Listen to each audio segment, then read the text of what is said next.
Okay, so this is an explanation of the Sale of Goods and Supply of Services Act 1980.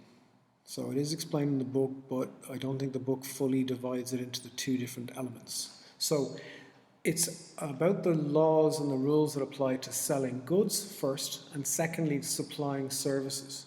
And this is a law, so it's called a something act, and 1980 is the year that the act was implemented. So, in terms of goods, all goods that we buy must be of merchantable quality. So merchantable quality means normal selling quality, up for normal sale, so they must be able to last a reasonable period of time. So whatever would be normal selling quality.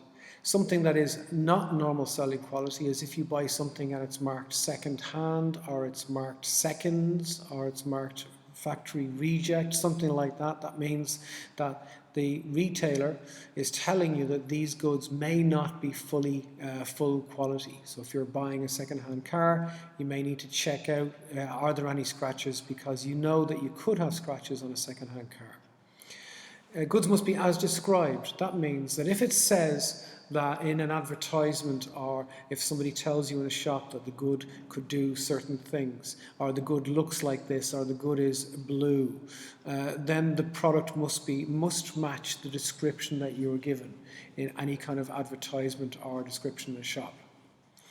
Conform to sample. If you buy a product by looking at an example of the product, so for example, if I go and buy a sample tin of paint, and a small one, and I put it on the wall, and I later decide, yeah, I like this colour, and I buy the bigger tin of paint, the big one must be exactly the same as the example that I've just seen. Fit for intended purpose means that the product must be able to do the thing that I intended it to do. So if I buy something and it's called glue, I expect that it's going to stick things. But if I say to the shopkeeper, specifically, I want to buy a glue that will fix glass, because I've broken my mother's vase at home.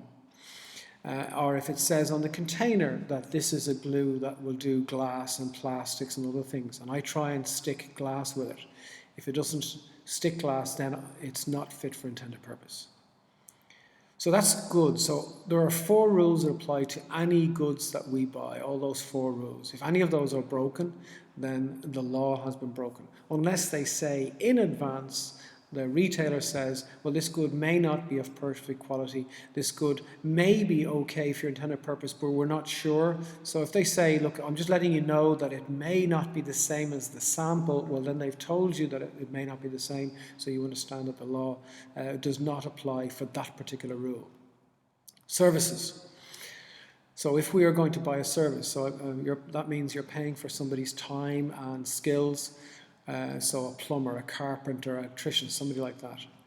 When they do their job, they must do it with due care. They must do it as carefully as possible, try and make sure that they avoid doing any damage, that they should try and do it as carefully as they can.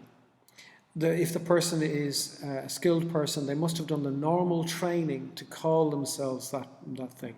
So if I call myself a carpenter, I must have done the normal apprenticeship period of 4 years to call myself a carpenter.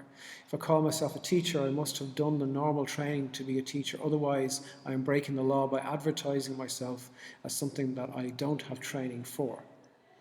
And the last then is merchantable parts. That means if I have to use any parts to do this job, those parts must be of merchantable quality, same as we had before, which basically means brand new parts. So same story, I might, those 3 rules apply to all services, but something may not necessarily be used merchantable parts. So a mechanic might say to you, look, I could save you some money in fixing your car by using a second-hand door if the door needs to be replaced in the car. I'm the consumer, I'm told then that I'm going to save money and that the rule of merchantable parts doesn't apply, but I still expect that the rule of this person being a skilled person, that does apply, and a rule done with due care, that also applies. So now that I've explained those, what you need to do now is write notes, a 1-sentence explanation of what do those rules mean for consumers when they go and buy goods and services.